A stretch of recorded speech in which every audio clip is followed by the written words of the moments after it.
नमस्कार दोस्तों, आज की हरियाणा करंट अफेयर का पहला क्वेश्चन है, कोरोना संकट में कौन सा राज्य देश में सबसे ज़्यादा रक्तदान करने वाला राज्य बना है। तो कोरोना संकट महामारी के समय में सबसे ज़्यादा रक्तदान किस राज्य ने किया है? हरियाणा राज्य ने। हरियाणा राज्य ने 26,752 unit blood 26,752 unit blood donate करके भारत में प्रथम स्थान हासिल किया है। रेड क्रॉस सोसाइटी ने भी अपना भारत में अच्छा दर्जा प्राप्त किया है। भारत देश में हरियाणा में कोरोना रिलीफ फंड में 248 करोड़ रुपए का योगदान दिया है। हरियाणा ने कोरोना रिलीफ फंड में 248 करोड़ रुपए का योगदान दिया है। हर वर्ग के लोगों ने इसमें योगदान दिया है, जिसमें छात्र और किसान भी शामिल हैं। नेक्स्ट क्वेश्चन है, हरियाणा के किस जिले में अल्ट्रा मॉडर्न स्कूल बनाया जाएगा? किस जिले में अल्ट्रा मॉडर्न स्कूल बनाया जाएगा? पानीपत जिले में। हरियाणा के पानीपत में अल्ट्रा मॉडर्न स्कूल बनाया जाएगा। इसमें लड़कियों के लिए अलग से काउंसलिंग रूम बनाए जाएंगे।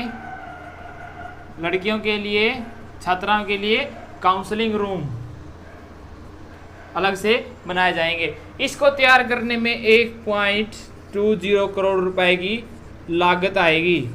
इसको तैयार करने में 1.20 करोड़ की लागत आएगी।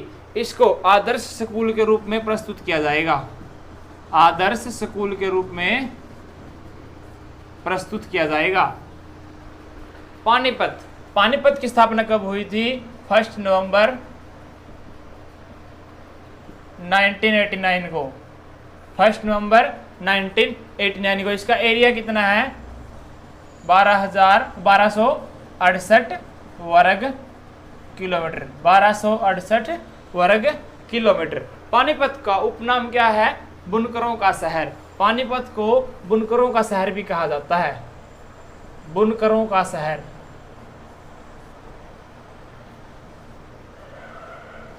बुनकरों का शहर भी कहा जाता है। पानीपत को हैंडलूम सिटी क्या बोला जाता है? Handloom city. हैंडलूम सिटी भी पानीपत को कहा जाता है। नेक्स्ट क्वेश्चन है, हरियाणा में हाल ही में पंचायत चुनाव होने थे। अक्टूबर में पंचायतों के चुनाव होने थे। उन पंचायत चुनावों का ऐलान कब किया गया है? उनका ऐलान जनवरी-फरवरी। उनकी डेट कब कर दी गई है? जनवरी-फरवरी 2021 को डिप्टी सीएम ने ऐलान किया है कि जब तक चुनाव नहीं होते सरपंच अपना कार्य ऐसे ही करते रहेंगे, निरंतर अपना कार्य करते रहेंगे। डिप्टी सीएम दुष्यंत सिंह चौटाला ने ऐलान किया है कि 2021 से पहले चुनाव नहीं होंगे। अब अक्टूबर में सरपंचों के चुनाव होने थे, लेकिन कोरोना वायरस के चलते ये चुनाव कैंसिल करके इनको एक्सटेंड कर दिया गया है जनवरी-फरवरी 2021 में। नेक्स्ट क्वेश्चन है, हाल ही में हाई कोर्ट ने किस भाषा के लिए अधिसूचना जारी करने पर दोबारा याचिका दायर करने की छूट दी है? किस भाषा पर छूट दी है? किस भाषा पर आप याचिका दायर कर सकते हैं? हिंदी भाषा पर। पता है क्या है, कुछ समय पहले हिंदी भाषा के लिए याचिका दायर की गई थी कि कोर्ट में हिंदी भाषा का प्रयोग किया जाए। इसीलिए उन्होंने ये याचिका खारिज करके इस पर अधिसूचना जारी कर दी गई थी। दोबारा याचिका दायर करने की छूट हाई कोर्ट, क्योंकि ये मामला हाई कोर्ट में चला गया है, इसलिए दोबारा याचिका दायर करने की छूट दे दी गई है। पहला रीजन तो ये था इसको खारिज करने का कि बहुत सी विदेशी कंपनियां, विदेशी लोग यहाँ पर इन्वेस्ट करते हैं, उनके मामले चलते हैं, वो ज़्यादातर इंग्लिश का यूज़ करते हैं। सेकंड बात कि यहाँ पर कॉलेज स्कूल कॉलेजों में ज़्यादातर इंग्लिश मीडियम में पढ़ाया जाता है, तो इंग्लिश की प्रोनाउंसिएशन के कारण कोर्टों में इस भाषा का यूज़ किया जाता है। तो अब दोबारा हिंदी भाषा की मांग उठा रहे हैं, उनको याचिका लगाने के लिए अब छूट दे दी गई है। नेक्स्ट क्वेश्चन है, चार्टर्ड अकाउंटेंट डे कब मनाया गया? वह हरियाणा के प्रथम सीए चार्टर्ड अकाउंटेंट कौन थे? यह दिवस 1 जुलाई को मनाया गया। 1 जुलाई को मनाया जाता है, कल, मतलब कल यह दिवस मनाया गया। और हरियाणा के प्रथम सीए कौन थे? तिलक चौहान। इन्होंने दिल्ली में 1983 में अपनी शिक्षा हासिल करके सोनीपत के पहले सीए बने थे। कहाँ पे बने थे? सोनीपत के पहले सीए। और महिला पहली सीए कौन थी? मंजू कुच्छल।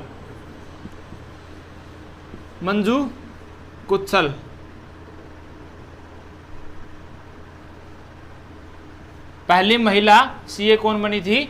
मंजू कुच्छल।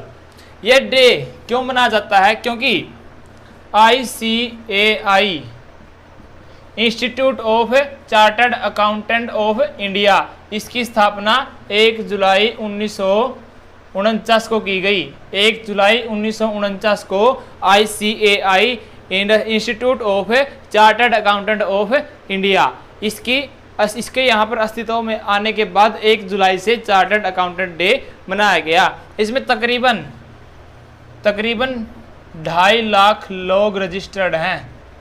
2.5 लाख लोग रजिस्टर्ड हैं, इसके सदस्य हैं। चार्टर्ड अकाउंटेंट जो इंस्टीट्यूट है ICAI, इसके 2.5 लाख सदस्य रजिस्टर्ड हैं। भारत को दिए जाने वाले 6 रफाल फाइटर विमान की पहली स्क्वाड्रन हरियाणा के किस एयरफोर्स स्टेशन में तैनात की जाएगी? यह अंबाला एयरफोर्स स्टेशन पे तैनात की जाएगी। हमारे अंबाला से जो एयरफोर्स के पायलट हैं वो कहाँ पर? फ्रांस में राफेल की ट्रेनिंग के लिए, प्रशिक्षण के लिए गए हुए हैं। राफेल 6 रफाल ये कहाँ से आएंगे? फ्रांस से प्रशिक्षण के लिए गए हुए हैं। वहीं से उड़ाकर वो अपने ही पायलट हैं जो प्रशिक्षण लेकर वो अपने आप खुद ही भारत में उन विमानों को लेके आएंगे। आते आते बीच में एक यूएई की अल डाफरा एयरबेस पर रुकेंगे। बीच में फ्रांस से उड़ान भरने के बाद यूएई के अल डाफरा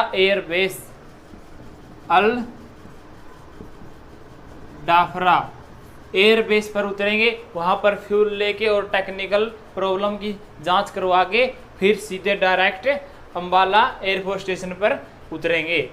अंबाला की बात करते हैं। अंबाला का क्षेत्रफल कितना है? 1574 वर्ग किलोमीटर। अंबाला को क्या बोलते हैं? साइंस सिटी भी बोलते हैं।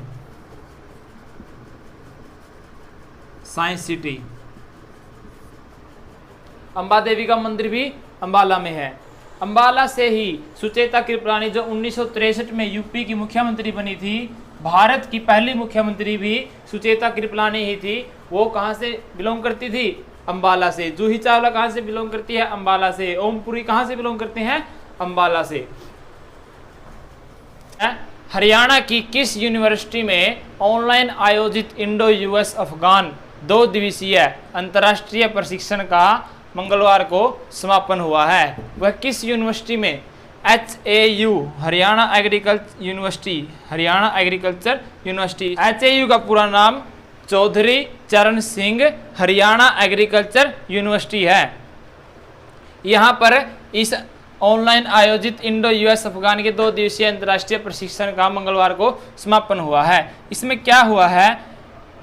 इसमें बहुत सी नई तकनीक, बहुत नई टेक्नोलॉजी तकनीक एवं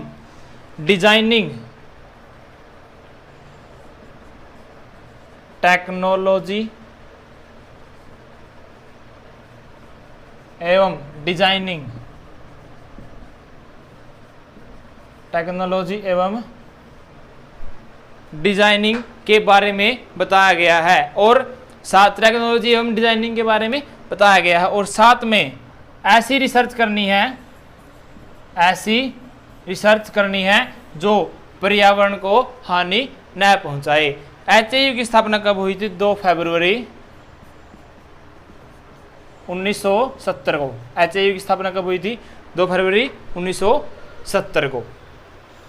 1970 को, सॉरी टेक्नोलॉजी एवं डिजाइनिंग के बारे में बताया गया, और ऐसी रिसर्च करने के बारे में कहा गया जिससे पर्यावरण को कोई हानि न हो। और इसमें कौन कौन से देश शामिल थे यहीं पे देखते हैं। इंडिया, अमेरिका एवं अफगानिस्तान। इंडिया, अमेरिका और अफगानिस्तान के वैज्ञानिक मिलकर इस प्रशिक्षण को HAU में प्रोत्साहित कर रहे थे। तो दोस्तों आज की करंट अफेयर में इतना ही। आशा करता हूँ आप सभी को अच्छे से समझ में आया होगा। मेरे साथ यहाँ तक सफर तय करने के लिए आप सभी का धन्यवाद।